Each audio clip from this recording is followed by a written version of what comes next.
Hai. Hola sobat semua, sehat kan? Sudah makan? Seperti biasa Okebis Oke Abis akan menemani hari kalian agar lebih sempurna.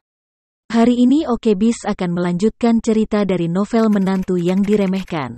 Eits, sebelum masuk ke ceritanya, pastikan kalian sudah like dan subscribe ya. Yuk langsung saja ke ceritanya. Cekidot. Tama agak mati rasa dengan ungkapan cinta Nanda yang tak henti-hentinya. Jadi dia hanya menganggap Nanda bercanda dengannya. Jadi dia mengalihkan pembicaraan dan bertanya padanya, ngomong-ngomong, di mana sepupumu Delon mengayuh sepedanya? Nanda menyindir karena kecewa. Dia juga tahu bahwa Tama selalu menghindarinya karena masalah emosional, jadi dia menjadi terbiasa dengan sikap Tama. Melihat dia mematikan topik, dia mengikutinya dan berkata, aku mendengar bahwa dia telah tiba di Nganjuk pagi ini, tetapi aku mendengar bahwa dia tidur di bawah jembatan pada malam hari dan dia kedinginan. Tama tersenyum tipis dan berkata, ketika dia naik Jakarta, kebugaran fisiknya seharusnya bisa banyak bergerak maju. Nanda terkekeh, sebenarnya hukumanmu seperti ini juga merupakan hal yang baik untuknya. Sepupu aku biasanya sombong dan mendominasi. Dia sering membuat onar untuk keluarga, tapi dia tidak pernah mengalami kerugian sebelumnya. Jadi aku tidak punya ingatan panjang, percayalah. Setelah waktu ini, dia akan sedikit membatasi. Tama mengangguk sedikit, jika bukan karena wajahmu, aku harus memintanya untuk menelan liontin giok selama pesta ulang tahun, dan membiarkannya menjalani operasi lagi untuk mengeluarkannya. Untuk orang seperti itu, bekas luka akan sembuh dan melupakan rasa sakitnya. Dia akan menyadari apa yang tak terlupakan dengan memotong bekas luka itu lagi. Nanda memandang Tama, mengetahui bahwa kamu melihat wajahku, kamu membiarkan dia pergi. Setelah sepupuku tiba di Jakarta, aku akan mengajaknya untuk mengundangmu makan malam, dan membiarkan dia bersulang untuk meminta maaf. Tama melambaikan tangannya, tidak apa-apa untuk makan roti panggang atau sesuatu, biarkan dia melakukan reformasi di Jakarta dengan jujur. Jika dia bekerja dengan baik, mungkin dia bisa dikirim kembali terlebih dahulu. Jika dia tidak bekerja dengan baik, aku dapat memperpanjang tenggat kapan saja. Nanda mengatupkan bibirnya dan berkata, bukankah kamu selalu begitu ketat? Jika kita benar-benar bisa bersama di masa depan, dia adalah saudara iparmu. Meskipun dia sepupu, dia juga saudara iparmu. Tama menggelengkan kepalanya tanpa daya. Kamu punya ini sepanjang hari. Hehe, Nanda berkata sambil tersenyum, siapa yang membuatku menyukaimu?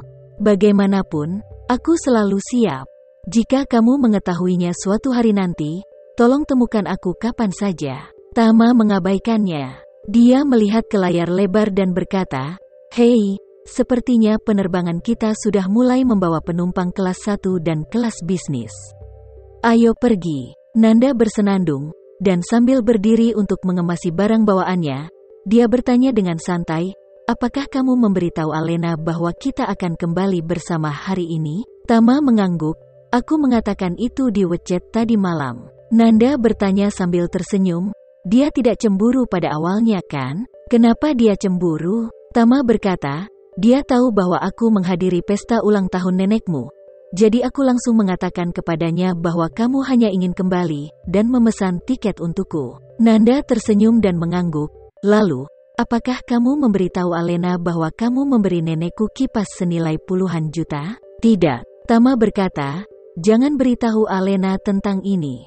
Dia tidak tahu hubunganku dengan pimpinan Gu. Aku tahu. Nanda berkata dengan serius, jangan khawatir, aku pasti tidak akan memberitahunya. Tama santai, dan keduanya naik pesawat lebih dulu dari gerbang boarding VIP. Dua kursi di kelas 1 bersebelahan. Nanda memilih posisi jendela, dan Tama duduk di sampingnya. Setelah naik pesawat, Alena menelepon Tama dan bertanya sambil tersenyum, suamiku, kamu sudah di pesawat? Sudah. Tama kemudian menyambung lagi, ini akan lepas landas dalam 20 menit. Alena bertanya lagi, Nanda bersamamu kan? Iya. Tama lalu mengangguk, duduk di sampingku. Alena berkata, kalau begitu kamu harus menjaganya. Tama berkata tanpa daya, aku tidak menerbangkan pesawat. Pramugari mengurus makanan dan minuman semua orang di sepanjang jalan. Apa yang bisa aku jaga untuknya? Nanda sengaja mendekati telepon dan berkata sambil tersenyum, kamu bisa memelukku saat pesawat mengalami turbulensi, jangan sampai aku terlempar. Alena mengira Nanda hanya bercanda, jadi dia tersenyum dan berkata, kamu harus mengencangkan sabuk pengamanmu, kalau tidak bagaimana jika Tamat tidak punya waktu untuk memelukmu? Nanda kemudian tersenyum, saya tahu. Alena tersenyum dan berkata, kebetulan aku tidak ada pekerjaan hari ini. Aku akan pergi ke bandara untuk menjemput kalian sebentar lagi. Baik, Nanda berkata sambil tersenyum, kalau begitu gadis cantikku yang besar akan menjemputku? Alena tersenyum dan berkata, apa yang kamu lakukan dengan begitu sopan denganku? Selain itu, ini bukan untuk menjemputmu sendirian, tapi juga untuk menjemput Tama.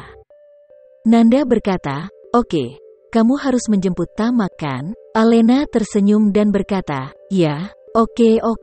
Nanda berkata tanpa daya, jika kamu bisa menjemputku di jalan, aku sudah sangat puas. Alena berkata, kalau begitu aku tidak akan memberitahumu lagi. Sampai jumpa di bandara nanti. Oke. Setelah 2 jam penerbangan, pesawat mendarat dengan mulus di Bandara Jakarta.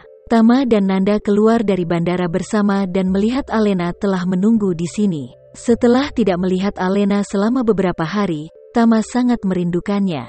Melihat Alena mengenakan mantel panjang dan ramping, dia langsing dan memiliki temperamen yang luar biasa. Begitu juga Alena, dia juga sangat merindukan Tama beberapa hari ini. Lagi pula, ketika keduanya menikah, mereka tidak pernah berpisah untuk waktu yang lama. Dia tidak merasa banyak tentang hidup bersama setiap hari, tetapi ketika salah satu dari mereka tidak ada, dia bisa merasakan perasaan tidak nyaman dan perasaan kehilangan yang terus-menerus di dalam hatinya. Melihat Tama keluar dari pintu keluar, Alena bergegas lari beberapa langkah dan dengan lembut memeluknya. Terima kasih ya sobat semua, jangan lupa untuk like, komen, share dan subscribe ya, agar kami lebih semangat untuk memberikan hiburan yang menarik lainnya. See you next video sobat.